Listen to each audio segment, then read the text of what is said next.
Hey guys ఎలా ఉన్నారు? Okay, first of all ఈ స్పెట్స్ షో ఆఫ్ కోసం అయితే పెట్టలేదు. మీలో చాలా మందికి ఆల్రెడీ తెలిసే ఉంటుంది, మనకి రీసెంట్గా ఐ ఆపరేషన్ అయ్యిందనమాట. సో బయట ఉన్నప్పుడు కంపల్సరీగా స్పెట్స్ పెట్టుకోవాలి, లేకపోతే అల్ట్రా వైలెట్ రేస్ వచ్చి పడతా ఉంటాయి కదా. సో అదనమాట. అండ్ యాక్చువల్గా స్టూడియోలో చేయాలి, బట్ ఏంటంటే స్టూడియోలో లైట్లు కరెక్ట్గా ఇట్లా కలర్లో పడతాయి కదా. సో అవి ఇంకా ఎక్కువ ఎఫెక్ట్ అనమాట. అందుకే ఇలా టెర్రస్ పైకి వచ్చి కూర్చొని స్పెట్స్ పెట్టుకొని చేస్తున్నాను. ఓకే, సో దయచేసి గమనించండి. నాకు తెలుసు చూడటానికి మీకు కొంచెం ఇబ్బందిగా అనిపించవచ్చు, బట్ తప్పదు, ఎందుకంటే కళ్ళు పాడైపోతాయి కదా, అందుకనమాట. అండ్ మీరు కొంతమంది అనొచ్చు, ఎందుకు బ్రో రెస్ట్ తీసుకోవచ్చు కదా, తర్వాత చేయొచ్చు కదా అని. బట్ తెలుసు కదా, మనం ఆగస్ట్ 26 కల్లా 1 మిలియన్ రీచ్ అవ్వాలని గోల్ పెట్టుకున్నాం. మనం ఇప్పుడు రెస్ట్ తీసుకుంటూ కూర్చున్నాం అంటే ఆ గోల్ మనం రీచ్ అవ్వలేము. రెస్ట్ అయితే తీసుకున్నాం, ఒక 1 వీక్ అయితే రెస్ట్ తీసుకున్నాను. అసలు టీవీ ఫోన్ ఏం చూడకుండా తర్వాత చెకప్కి వెళ్ళాను. ఆల్రెడీ ఐ ఆపరేషన్కి సంబంధించిన వీడియో నేను అప్లోడ్ చేశాను. ఇన్ కేసు మీరు చూడకపోతే ఇంట్రెస్ట్ ఉంటే చూడటానికి ట్రై చేయండి. దాంట్లో పెద్ద ఇన్ఫర్మేషన్ అయితే ఉండదు, నా పర్సనల్ ఎక్స్పీరియన్స్ అనమాట. సో ఈరోజు వీడియోలోకి మనం వెళ్ళిపోదాం. ఫారెన్ కొద్ది సంవత్సరాల నుంచి మన ఇండియన్ మైండ్ సెట్లో ఎక్కువగా వినిపిస్తున్న పేరు అనమాట. బాగా చదువుకోవాలి, మంచి ఎంఎన్సీలో జాబ్ తెచ్చుకోవాలి, అమెరికా కానీ లేకపోతే వేరే కంట్రీ వెళ్ళాలి, అక్కడ సెటిల్ అయిపోవాలి, అండ్ అక్కడే పర్మనెంట్గా ఉండిపోవాలి, ఇలా చాలా మంది అనుకుంటూ ఉంటారు. అసలు ఫారెన్లో సెటిల్మెంట్ అంటే just better life style option లానే కాకుండా ఒక మ్యాటర్ ఆఫ్ ప్రైడ్ గా కూడా భావిస్తున్నారు. అంటే ఫారెన్లో సెటిల్ అయితే వాళ్ళు చాలా గ్రేట్ లా మనం కూడా ఫీల్ అవుతాం. ఎందుకు ఇలా? ప్రపంచంలోనే 5th largest economy, emerging super power అయిన మన ఇండియాని వదిలి వేరే కంట్రీస్ లో సెటిల్ అవ్వడానికి ఎందుకని అంత ఆసక్తి చూపిస్తున్నారు? అసలు దీనికి కారణాలు ఏమై ఉంటాయి? ఏమో సార్, నాకు కనబడదు. నిజంగా ఇండియా కన్నా ఫారెన్ లో బెటర్ లైఫ్ స్టైల్ దీనికి కారణమా? ఇంకా ఇలాంటి ఎన్నో క్వశ్చన్స్ ఆన్సర్ ఈ వీడియోలో మనం తెలుసుకుందాం. మినిస్ట్రీ ఆఫ్ ఎక్స్టర్నల్ అఫైర్స్ ఇచ్చిన రిపోర్ట్ ప్రకారం దాదాపు 3,20,00,000 ఎన్ఆర్ఐలు Indian origin people outside ఇండియాలో ఉన్నారు. అండ్ ఇందులో 1,86,00,000 మంది ఇండియన్ ఆరిజిన్ పీపుల్ అనమాట.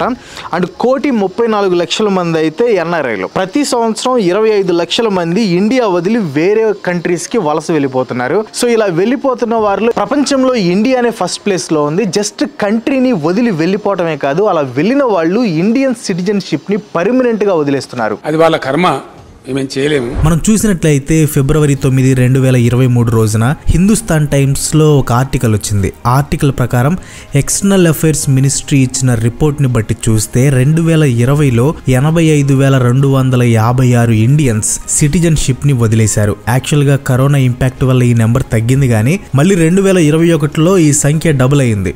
దాదాపు 1,63,370 మంది ఇండియన్స్ వాళ్ళ ఇండియన్ సిటిజన్షిప్ ని వదిలేస్తే 2022లో ఈ సంఖ్య కాస్త 2,25,620కి చేరుకుంది. 2011 నుంచి ఇప్పటి వరకు సుమారు 16 లక్షలకి పైగా ఇండియన్స్ వాళ్ళ ఇండియన్ సిటిజన్షిప్ ని వదిలేశారు. ఈ గ్రాఫ్ చూస్తే మీకే అర్థమవుతుంది. కాంగ్రెస్ స్పోక్స్ పర్సన్ గౌరవ్ వల్లభ్ గారు చెప్పిన దాని ప్రకారం 2014తో పోలిస్తే ప్రెసెంట్ ఇండియన్స్ సిటిజన్షిప్ ని వదిలేసే రేట్ 1.7 టైమ్స్ ఎక్కువగా ఉందంట. 2022వ సంవత్సరం మొదటి 10 నెలల్లోనే 1,83,741 ఇండియన్స్ ఇండియన్ సిటిజన్షిప్ ని వదిలేశారు. అంటే సుమారు రోజుకి 604 మంది ఇండియన్స్ ఇండియాని వదిలి వెళ్లిపోతున్నారు. 2014లో ఈ నెంబర్ వచ్చేసి 354 రేంజ్ లో ఉండేది. జస్ట్ జాబ్స్ కోసమే ఇండియాని వదిలేస్తున్నారు అని మీరు అనుకుంటే అది ఖచ్చితంగా పొరపాటే. 2022లో ఇండియాని వదిలేసిన వాళ్ళలో 7,000 మందికి సంవత్సర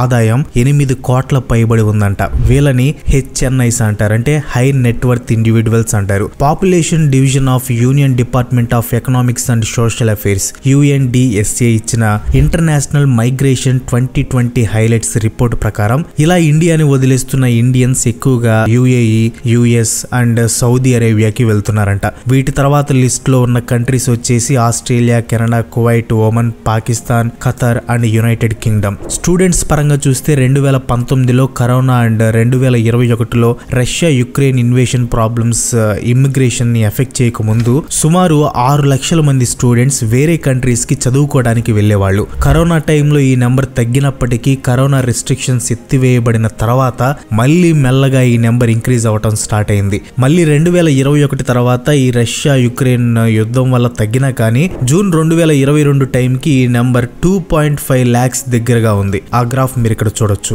అసలు ఎందుకు ఇంతమంది ఇండియన్స్ ఇండియాని వదిలి వెళ్ళిపోతున్నారు? ఇలా వెళ్ళిపోవడానికి గల కారణాలు ఏంటి? ఒక push or pull pull factor లేనిదే ఎవరు పర్మనెంట్గా దేశాన్ని వదిలి వెళ్ళిపోరు. సో దానికి గల కారణాలు ఏంటో తెలుసుకుందాం. ముందు అసలు స్టూడెంట్స్ గురించి తెలుసుకుందాం. ఇండియాలో ఇన్ని కాలేజెస్ అండ్ యూనివర్సిటీస్ ఉండగా లక్షల సంఖ్యలో స్టూడెంట్స్ ఫారిన్ యూనివర్సిటీస్కి వెళ్ళటానికి కారణం ఏంటంటే ఈ కాంపిటీషన్ ఇప్పుడున్న జనరేషన్ పేరెంట్స్లో కొంచెం చేంజెస్ వస్తున్నాయి. కానీ ఒక 10-20 ఇయర్స్ బ్యాక్ చూసినట్లయితే అందరు పేరెంట్స్కి వాళ్ళ పిల్లలు అయితే డాక్టర్ లేదా ఇంజనీర్ అవ్వాలి అని ఉండేదన్నమాట. సో దీనివల్ల ఈ కాంపిటేటివ్ ఎగ్జామ్స్ అయిన నీట్, జేఈ వంటి ఎగ్జామ్స్కి అపీర్ అయ్యే స్టూడెంట్స్ లక్షల్లో ఉన్నారు. కానీ సీట్స్ మాత్రం వేలల్లోనే ఉన్నాయి. పోనీ ఈ వేలల్లో ఉన్న సీట్స్కైనా కరెక్ట్గా ఎలకేషన్ ఉంటుందా అంటే అది ఉండదు. Caste system main role play చేస్తుంది. బార్డర్ మార్క్స్ వచ్చిన సీట్ వచ్చి రిజర్వేషన్స్ ఉన్న కేటగిరీస్ ఉండగా ఎన్ని మార్క్స్ వచ్చినా కానీ సీట్ రాలేని నాన్ రిజర్వేషన్ కేటగిరీస్ కూడా ఉన్నాయి. సరే బార్డర్లో వచ్చింది పోనీ పేమెంట్ ఇచ్చి చదువుకుందాం అంటే ఒక మామూలు మధ్య తరగతి పేరెంట్స్ అసలు భరించలేని రేంజ్ లో ఉంటాయి అన్నమాట ఇక్కడ ఫీజులు. మన ఇండియాలో అధికంగా ఉన్న సామాజిక వర్గం మధ్య తరగతి అన్న విషయం మనందరికీ తెలిసిందే. దానితో పాటు కొద్దిగా పేరున్న కాలేజెస్ తప్ప చాలా కాలేజెస్ లో ప్రాపర్ ఇన్ఫ్రాస్ట్రక్చర్ కూడా ఉండదు. ఇండియాతో కంపేర్ చేస్తే ఫారిన్ యూనివర్సిటీస్లో ప్రైసింగ్ అనేది అఫోర్డబుల్గా ఉండటం, అక్కడ మంచి ఇన్ఫ్రాస్ట్రక్చర్ ఉంటుంది అండ్ దాంతోపాటు బెటర్ లైఫ్ స్టైల్ ఉంటుంది అండ్ వాటితో పాటు ఇంటర్నేషనల్ ఎక్స్పోజర్ కూడా ఉంటుంది అనే ఉద్దేశంతో ఇలా సీట్స్ రాని చాలా మంది ఫారిన్ ఎడ్యుకేషన్ ని ఒక గోల్డెన్ ఆపర్చునిటీ లాగా భావించి వాళ్ళ డ్రీమ్స్ ని ఫుల్ఫిల్ చేసుకోవడానికి ఇండియా వదిలి వేరే కంట్రీస్ కి చదువుకోవడానికి వెళ్తున్నారు. ఇలా వెళ్ళిన స్టూడెంట్స్ ఇమ్మిగ్రేషన్ కి మంచి బెనిఫిట్స్ ఉండటంతో ఎక్కువగా కెనడా వెళ్తున్నారు. తర్వాత టాప్ 5 లో యుఎస్, ఆస్ట్రేలియా, యూకే, చైనా ఉన్నాయి. ఇలా వెళ్ళిన వాళ్ళలో చాలా మంది అక్కడే పర్మనెంట్ గా సెటిల్ అయిపోతున్నారు. ఇప్పుడు స్టూడెంట్స్ కాకుండా మిగతా ఏజ్ గ్రూప్ వాళ్ళు దేశాన్ని వదిలి ఎందుకు వెళ్ళిపోతున్నారో చూద్దాం. ఎక్స్పాట్ ఇన్సైడర్ 2021 వాళ్ళు ఇచ్చిన రిపోర్ట్ ప్రకారం ఇండియాని వదిలి వేరే కంట్రీస్ కి వెళ్ళిపోతున్న ఇండియన్స్ ఒక యావరేజ్ ఏజ్ వచ్చేసి 38.7 సంవత్సరాలు అనమాట. ఇది గ్లోబల్ యావరేజ్ ఇమ్మిగ్రెంట్ వయసు అయిన 43.1 సంవత్సరం కన్నా 5 ఇయర్స్ యంగ్ అనమాట. ఇందులో మగవారి యొక్క గ్లోబల్ యావరేజ్ 53% అయితే ఇండియన్ ఇమ్మిగ్రెంట్స్ లో 81% మగవారు ఉన్నారు. ఆడవారి గ్లోబల్ యావరేజ్ 46% అయితే ఇండియన్ ఇమ్మిగ్రెంట్స్ లో 19% ఉమెన్ ఉన్నారు. సో దీన్ని బట్టి చూస్తే మన ఇండియా నుండి మగవారు ఎక్కువగా వేరే కంట్రీస్ కి వెళ్ళిపోతున్నారు. ఇందులో మనం చూసినట్లయితే కెరియర్ కోసం వేరే కంట్రీస్ కి మూవ్ అయ్యే వాళ్ళ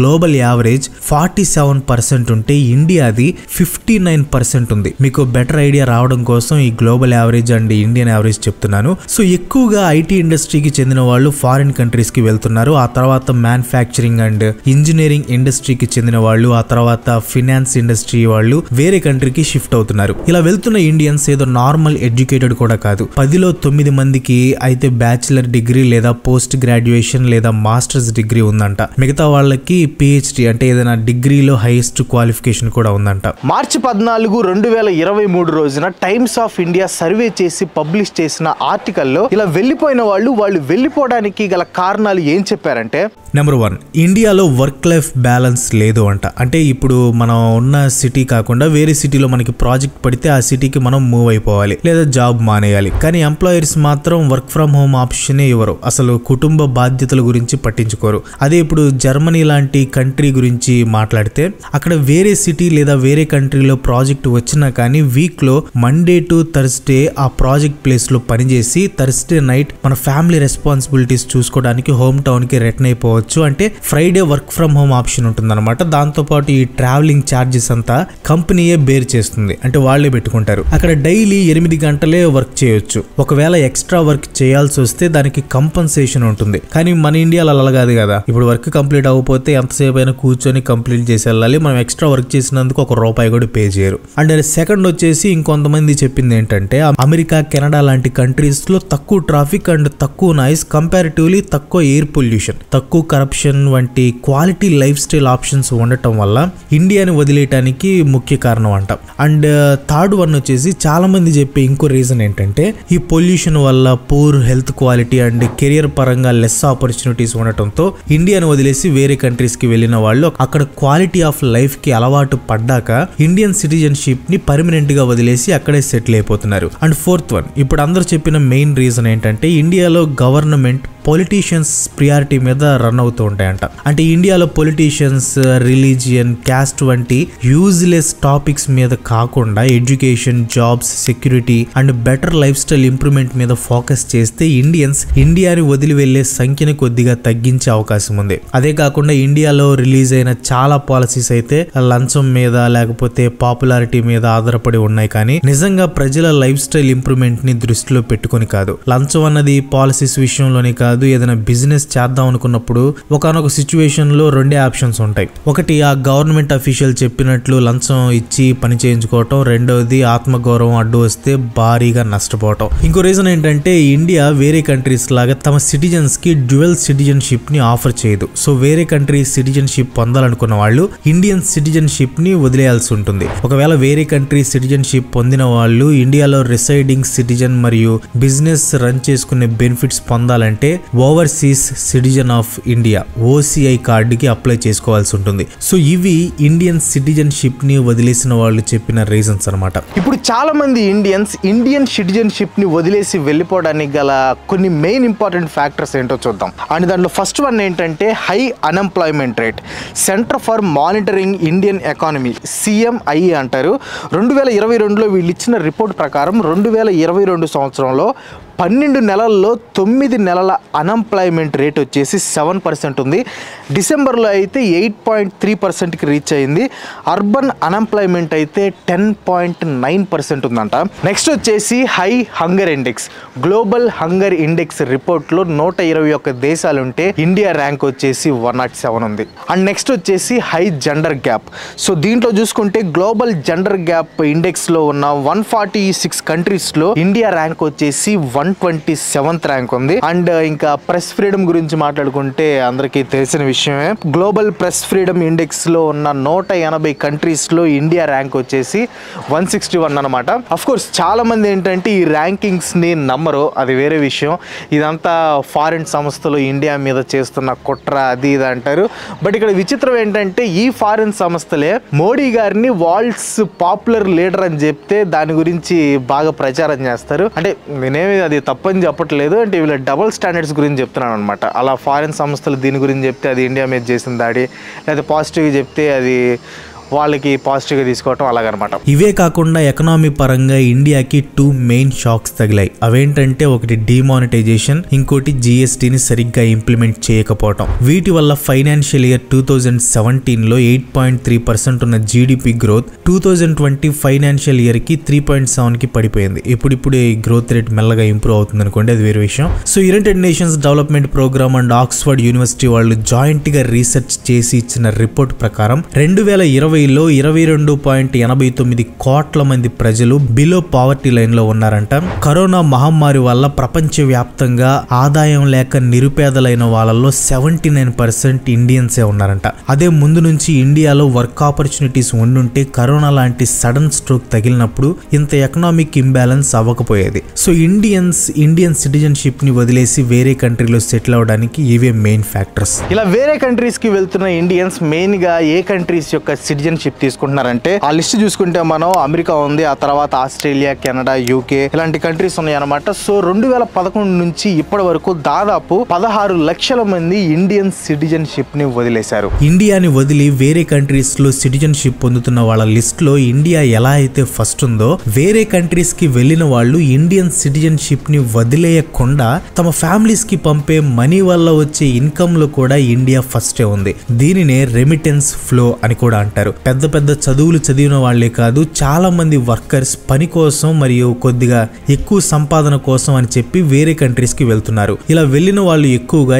ECR కంట్రీస్ కి వెళ్తున్నారు. ECR అంటే ఇమ్మిగ్రేషన్ చెక్ రిక్వైర్డ్ అని అర్థం. ఈ ECR పాస్పోర్ట్ అనేది ఎక్కువగా స్కూలింగ్ కూడా కంప్లీట్ చేయని వర్కర్స్ కి ఇస్తారు. టోటల్ 19 ECR కంట్రీస్ ఉన్నాయి. అవేంటో మీరు ఈ ఇమేజ్ లో చూడొచ్చు. ఇప్పుడు చూపించిన అన్ని కంట్రీస్ కి ఇమ్మిగ్రేషన్ చెక్ అనేది ఉంటుంది. 2021 టైంలో India India 89 billion US$ remittance ఫ్లోతో వరల్డ్లోనే నెంబర్ 1 రెమిటెన్స్ ఫ్లో ఉన్న కంట్రీగా నిలిచింది. ప్రపంచ బ్యాంక్ ఇచ్చిన రిపోర్ట్ ప్రకారం ఈ సంవత్సరం ఈ సంఖ్య $100 బిలియన్ కి రీచ్ అవుతుందని ఒక అంచనా. ఇండియాకి రెమిటెన్స్ ఫ్లో అన్నది మెయిన్ గా UAE నుంచి వస్తుంది, ఆ తర్వాత US అండ్ సౌదీ అరేబియా నుంచి. సో గైస్, చాలా మంది వాళ్ళు ఇండియన్ సిటిజన్షిప్ ని వదిలేసి అక్కడ ఫారెన్ లో జాబ్ చేస్తూ అక్కడ సిటిజన్షిప్ ఉంది, సో పర్మనెంట్ గా అక్కడే ఉండిపోతున్నారు. కొంతమంది అయితే జస్ట్ వర్క్ కోసమే అక్కడికి వెళ్ళి సో మళ్ళీ ఇండియాకి తిరిగి వచ్చేస్తున్నారు. సో ఏదైతే నేను చాలా మంది ఇండియా వదిలి అవకాశాల కోసం వేరే దేశాలకు వెళ్తున్నారు. ఈ సంఖ్యను తగ్గించడానికి పవర్ లో ఉండే governments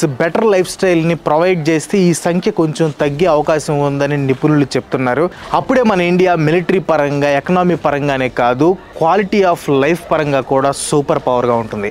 that's all for today. ఈ వీడియో మీకు అనిపించింది కింద కామెంట్లో పోస్ట్ చేయండి. వీడియో నచ్చితే లైక్ చేయండి, షేర్ చేయండి. నెక్స్ట్ వీడియో మిస్ కావాలనుకుంటే మన ఛానల్కి తప్పకుండా సబ్స్క్రైబ్ అవ్వండి. అండ్ మన August 26 కల్లా 1 million రీచ్ అయిపోవాలి అండ్ దానికి చాలా దగ్గరలో ఉన్నాం. సో వెంటనే సబ్స్క్రైబ్ చేయండి. అండ్ ఇంకో మంచి ఎపిసోడ్తో మళ్ళీ కలుసుకుందాం. అందరికి సెలవు. Bye bye.